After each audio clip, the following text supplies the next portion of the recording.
너무나 유명하신 분이죠. 저도 매우 존경하시는 분인데 우리 구건서 노무사님 모시고 좀 좋은 말씀을 듣는 어떤 시간이 이렇게 만들어졌네요.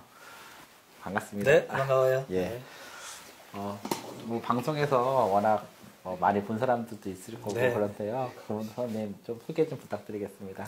예, 저는 공인노무사로서 기업의 노무관리나 또 병원 같은 부분에서 노사관계 그리고 임금, 산재, 해고 이런 사건을 주로 하는 노무사고요. 또 내비게이터십이라는 프로그램을 개발해서 개인들이 좀 인생 설계를 잘할 수 있는 그런 거를 좀 도와주는 그런 일을 하고 있습니다. 아마 그 방송으로 본 사람도 있겠지만 네. 아마 걸어오신 길이 보니까 참 이렇게 파란만장하다고 얘기하는데 그렇죠. 예, 그러다 보니까 아마 또 노무사에서도 유명하시지만 또 그런 내비게이터라는 프로그램을 네. 하시는 것 같아요. 네. 저도 좀 방송을 보고 참 다양하게 길을 걸으셨구나 그렇죠. 생각을 했어요. 예. 옛날 우리 다 그렇게 살아왔어요. 혹시 또 이렇게 내비게이터십으로 이렇게까지 이렇게 하게 된 계기가 이렇게 있으신가요? 그 노사관계를 제가 오랫동안 하다 보니까 노사관계 참 특색이 남 탓을 참 많이 하는 거예요. 무슨 얘기냐면, 근데 병원장은 근로자 탓을 하고, 네, 그러네요. 근로자는 또 병원장 탓을 하고, 그러니까 서로 탓을 하는 부분들을 좀 바꿔주면 어떨까? 결국 내가 내 스스로 인생을 설계하는 것이 결국 상대방을 탓하지 않고 내가 잘 갈 수 있는 길을 스스로 만드는 거니까.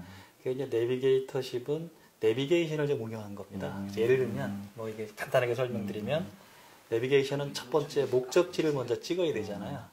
그 다음에 현재지를 찍고 그러면 경로가 연결되고 그럼 인생도 나는 어떤 인생을 살고 싶은지 그래서 내가 목표하는 바 꿈꾸는 바를 잘 정리한 다음에 나는 현재 어디에 있는지 그걸 정하고 나면 경유지가 생기잖아요. 그죠? 경유지 스스로 선택해서 가는 그런 길들이니까 그러면 굳이 사장님 탓할 필요도 없고 근로자 탓할 필요도 없고 내 탓으로 돌리는 아마 조그만 운동이기도 하고 그다음에 인생 설계도를 한번 본인이 직접 그려보는 거. 좀 내 인생을 내가 살아가는 거.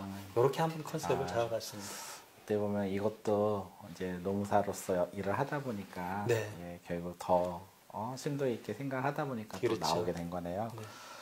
최근에 병원들도 노무 쪽이 많이 이슈가 되고 있어요. 어떻게 보면 소송도 참 많고 그렇죠. 병원이라는 조직 특성이 또 사람이 많잖아요. 맞아요. 그러다 보니까 좀 이슈들 소송이 많이 있는데 좀 가장 좀 잦은 그런 것들이 어떤 소송 같은 게 많이 있나요?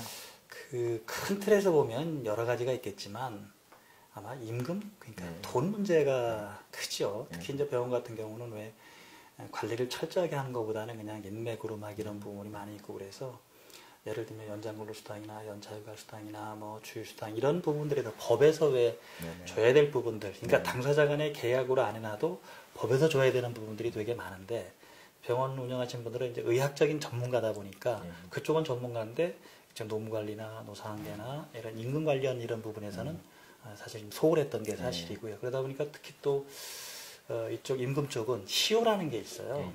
근데 있을 때는 이의 제기를 안 하다가 이제 또 나가고 나면 또 조금 불편하게 나가면 뭐 그냥 3년치 연장 수당 달라, 연차휴가 뭐 수당 달라, 뭐 그다음에 야간 수당 달라 막 이러면 금액이 한 사람이 몇 천만 원씩 막 청구를 하게 됩니다. 그러니까 병원장은 막 야, 나는 다 해줬다고 생각되는데 내가 또 줄 게 뭐 있냐라고 이렇게 감정적인 대응을 하게 되고 이제 그런 게 해결이 굉장히 쉽지 않은 감정까지 서로가 하고 마음이 서로 다치니까 그런 게 최근에 아마 시간의 근로수당, 자유가수당, 뭐 야간 근로수당 이런 것들 가지고 벌어지는 게 꽤 많이 있습니다. 아마 이제 제 주위에도 보면은 이제 그런 소송까지 가게 되면은 이제 병원장도 좀 속상하고 맞아요. 또 나가는 근로자들도 정말 잘 나가야 되는데 또 속상하고 이런데 좀 그런 소송이 좀 이제 이렇게 문제가 돼서 발생되면은 보통 해결을 하기 위해서 이제 뭐 노무사분들이 어떤 프로세스에서 어떻게 그렇게 해결할 수가 있나요? 그 두 가지로 이렇게 구분해서 보면 되는데요. 노무사가 해결할 수 있는 게 있고 변호사만 해결할 수 있는 게 있어요. 그래서 이제 보통 임금이 체불됐다라고 근로자가 보통 진정서를 냅니다. 어디에 내냐면 노동부 지청에. 그러면 담당 감독관이 병원장을 출석 요구를 하겠죠. 네네. 자, 이러이러한 진정서가 들어왔으니 네네. 가서 답변을 해라. 그리고 이제 조사해 보니까 실제 이제 안 줬다. 법에 줘야 되는 거를 안 줬다 그러면 지급 명령을 내리죠. 돈 줘라 이렇게. 근데 병원장이 주면 끝나지만 그 돈이 적은 돈이 아니니까 네네. 사실은 못 주겠다고 네네. 버티는 부분들이 있어요. 네네. 그까지가 노무사가 할 수 있는 일이고 네네. 그 다음 단계 이제 형사소송 문제로 가게 되죠. 네네. 형사소송은 그러면 노무사가 대리 출석이나 이런 게 가능한가요? 예, 노동부 지청에 그렇게 대리 제대로 출석하면 또 진술 가능하다. 대리하고 아. 그다음에 서류 대신 예. 제출해주고 같이 가서 이제 예. 뭐 답변하고 예. 왜냐하면 병원장님들이 되게 겁내거든요. 그쵸. 감독관 뭐 그쵸. 이렇게 하는 그쵸. 부분들이 있으니까 그래서 같이 가서 편하게 그래서 이제 뭐 줘야 될 건 당연히 줘야 되겠지만 안 줘도 되는 걸 굳이 뭐 줄 필요는 없잖아요. 그런 거를 조율해서 예. 합의를 해주게 하거나 뭐 네네. 당사자 간에 합의를 하게 하거나 아니면 네. 감독관한테 어떤 논리적인 어떤 걸 통해서 안 줘야 된다는 걸 입증하거나 네. 그럼에도 불구하고 감독관이 만약에 지급 명령을 내리면 결국 이쪽에서 안 주게 네네. 되죠. 나는 줄 거 없다라고 계속 버티면 네네. 그때는 이제 그 검찰로 송치가 됩니다. 감독관이 이제 지급 명령을 내리는데도 안 주면 예. 근데 검찰로 넘어가면 이제 형사 절차죠. 네. 그 부분부터는 그러면 이제 뭐 약식 명령을 받든지 또는 정식 재판을 신청하든지 이런 게 형사 문제고 형사 문제보다 더 이제 큰 부분은 민사 문제죠. 이제 근로자가 이렇게 진정서를 냈는데 만약 안 주면 예. 근로자는 소액 심판이든 민사 소송을 제기할 수 있어요. 네. 예를 들어 뭐 2천만 원 넘어가면 소액 심판은 안 되지만 그 민사 소송 제기하면 다시 이제 변호사가 나름대로 대리를 할 수 있는 그런 부분들이고 노무사는 이제 직접 소송 당사자로서 이렇게 대리는 못하고 옆에서 이렇게 도와주는 역할을 하는 그런 부분들이 있죠. 그래서 이제 사실 소송까지 안 가야 돼서 노무가 가장 중요한 게 사실은 사전에 네, 이제 잘 준비하는 거라고 맞습니다. 얘기를 해요. 네. 병원들이 좀 사전에 어떤 것들을 좀 잘 이렇게 준비해야 되나요? 일단은 가장 중요한 것은 근로계약서와 네. 취업규칙, 네. 그다음에 내부 규정 이런 것들을 좀 정비를 잘 해놓을 필요가 있고 네네. 그다음에 야간 작업이나 왜 연장 근로를 해야 되면 네. 미리 그거에 대한 나름대로 룰을 예. 잘 정해서 네네. 그다음에 뭐 포괄임금제라든지 아니면 그런 것을 좀 포함시키는 것도 일정 부분 가능하거든요. 네네. 그럼 결국 그런 걸 안 해놓으면 나중에 추가로 지급해야 되지만 그런 정비를 해놓으면 네네. 당연히 뭐 병원장 입장에서는 안 줘도 되는 부분들이 있게 되고요. 네네. 또 그게 아니라도 지금 법적으로 반드시 근로계약을 체결할 때는 서면으로 된 계약서를 근로자한테 교부하도록 돼 있어요. 그러니까 요거를 안 하는 것 자체로 형사처벌이 돼요. 혹시 그 이제 뭐 큰 병원도 있지만 직원이 뭐 4-5명이 이렇게 의원들도 많이 있는데 많아요. 그런 의원들도 다 해야 되는 건가요? 당연하죠. 지금 1인 이상 모든 사업장에 노동법이 전면 적용. 아, 그런가요? 1인 이상은 다 해야 되는 그다음에 이제 5명 이상이면 네. 완전 전면 적용. 5명이 안 되면 일부는 빠져요. 예. 일부 빠지는 게 연차휴가라든지 이런 게 빠지고 그다음에 퇴직금이나 이런 건 1인 이상 모든 사업장이잖아요. 옛날에는 5명이 넘어야 되고 그랬었는데 이제는 다 적용되니까 5명 그래서 넘으면 다 적용되는 거네요. 100% 적용. 예. 그다음에 이제 1명에서 4명까지는 한 50% 적용된다고 보면 돼요. 연차휴가 같은 게 빠지고 그다음에 해고 같은 부분에서 뭐 제약을 좀 덜 받고 이런 것일 뿐인데 그래도 모든 의원 같은 경우는 보통 한 2명, 3명 뭐 이렇게 되잖아요. 네. 그런데도 다 관리를 하셔야 네. 돼요.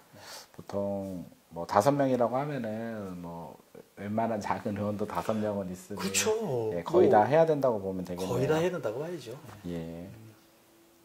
그러면 그런 작은 병원들이 그 노무 이제 개원을 하거나 시작할 네. 때 이제 노무를 이제 뭐 어떤 식으로 어떤 시작을 하나요? 이렇게 뭐 어떻게 해주실 수 있나요? 일단 뭐 기본적인 부분들에서 아까 중요하다고 생각한 네. 거, 그다음에 그 근로계약서라든지, 네. 그다음에 각종 뭐 서식이라든지 네. 규정이라든지 이런 걸 잘 정리하고 네, 그걸 컨설팅식으로 이렇게. 컨설팅도 가능하고 이렇게 네. 뭐 대화하면서 뭐 몇 가지 부분들 정리해서 네네. 계약서 만들어주고 규정 만들어주면 네. 활용하실 수 있고 그다음에 네. 직접 활용 못하시면 뭐 교육도 이렇게 시키고 네네. 필요하면 뭐 근로자하고 대화를 통해서 뭔가 풀어가게 하는 것도 있고 네네. 하든지 뭐 그런 부분 전문가들 도움이라는 거는 네. 전문성을 가지고 있기 때문에 병원 운영하시는 분이 신경을 좀 덜 쓰고 안 써도 되게 그렇게 좀 지원이 가능하죠.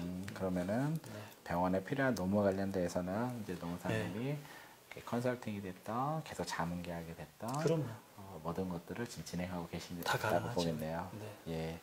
최근에 또 그 작년부터죠. 사실 작년부터 그 우리 그 노무계 가장 핫한 게 통상임금이었어요. 그렇죠. 예.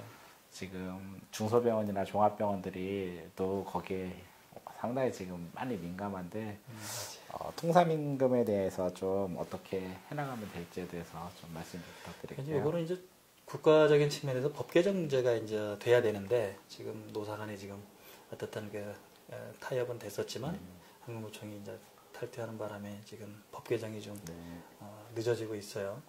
지금 통상임금 규정에서 문제가 됐던 거는 노동부의 행정에서 노동부의 감독관들은 정기상여금이 통상임금이 아니라고 했었는데 대법원 판례가 정기상여금도 통상임금이다 이렇게 이제 통상의 범위를 넓혀줬어요. 그래서 통상임금 범위가 넓혀지면 무슨 문제가 생기냐면 우린 통상임금으로 연장, 야간, 휴일수당, 연차의결수당 이런 각종 수당들을 산정을 해요. 그게 만약에 통상임금이 100이면 100을 가지고 1.5를 곱해주면 되는데 정기상여금이 들어가면 150이 될 수 있거든요. 그 150 곱하기 1.5를 해야 되니까 기업은 야 이거 뭐 부담이 너무 많다 이런 쪽에 이제 지금 논쟁이 있는 거거든요. 당연히 뭐 돈 받는 근로자 입장에서야 뭐 많이 주면 좋은 거니까 많은 걸 요구하는 거죠. 근데 이제 병원 운영하시는 분이나 기업 하시는 분들은 뭐 노동부가 사실은 정기상여금 통상임 안 들어간다고 해석을 해줘서 그냥 그대로 따랐을 뿐인데 그다음에 이게 3년치 소급 문제가 또 막 생기고 그럼 3년 전부터 그렇죠. 항상 노동 문제는 임금 문제는 특히 시효가 3년으로 소급하니까 항상 그게 왜 굉장히 많아지는 거예요. 그러니까 근로자들이 그만두면서 막 그 연장 야간 휴수당을 청구하는 이유는 내가 지금 있을 때는 뭐 서로 안면이 있으니까 못하지만 그만두면 내가 뭐 돈만 많이 주면 되지라고 해서 3년치 청구하면 되게 많아지는 거예요. 그래서 병원장분들은 미리 그런 부분의 리스크를 좀 예방하는 그런 관리가 사실은 필요하죠. 큰 틀에서. 근데 이제 통상임금 문제는 조금 법 개정 문제가 있겠지만 지금이라도 상여금 관련 부분들을 통상임금에 넣어야 되는. 그러니까 넣으면 결국 뭐가 높아지냐면 연장 야간 수당이 많아져요. 그러니까 일단 당분간은 왜 이 부분이 조금 리스크를 좀 적게 가져가는 방향으로 임금 체계를 좀 조정한다든지 기본급을 조정한다 이런 방식으로 해서 일단 넘어가야 되는 게 좀 필요한 그런 틀이에요. 그걸 좀 병원장분들은 좀 조심하셔야죠.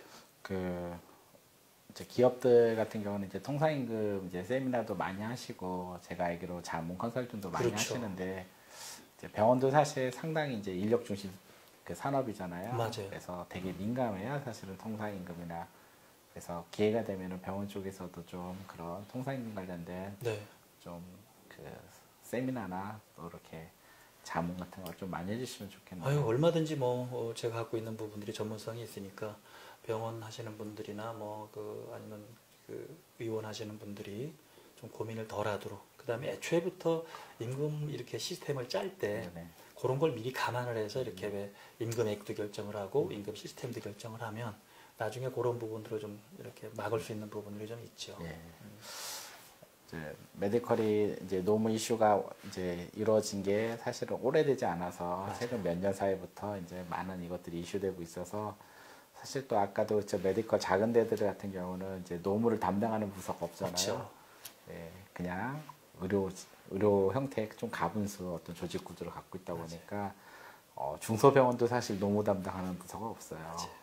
그래서 좀 그런 부분에 더 많이 좀 지원이랑 또 어떤 또 지식도 얻어야 되고 세미나를 통해서 많은 그 방법을 찾아야 되는데 노무사님이 또 봤더니 이제 노무 관련 책을 많이 내셨더라고요. 뭐 한두 권이면 제가 소개하겠는데 너무 많이 내셨더라고요. 또 이렇게 책을 내게 된 계기가 이렇게 있으셨나요? 뭐 제가 공부하자는 것도 있었고 사실은 책을 쓰면서 더 많이 배우게 되더라고요. 혹시 몇 권 정도 쓰셨죠? 노동법 관련 부분은 한 15권 정도 되고요. 근데 이제 노동법이라는 게 법이 자꾸 바뀌니까 이제 바뀌는 거에 이제 업그레이드 시키고 업데이트한 부분들이 이제 많고요. 그다음에 이제 노사관계나 또 연봉제라든지 뭐 이런 굉장히 분야가 다양하잖아요. 그러니까 단순하게 뭐 한 권 갖고 하는 게 아니고 분야별로 이렇게 좀 책을 내다 보니까 조금 권수만 많아졌습니다. 이렇게. 바쁘신데 또 그 많은 책을 많이 내시고 또 이렇게 지식을 공유하고 계시니 참 부럽습니다. 네, 고맙습니다.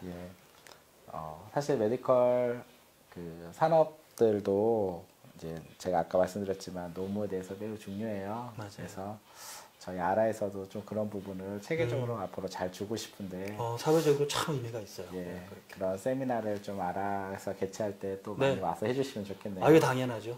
예. 최선을 다해서 해보겠습니다.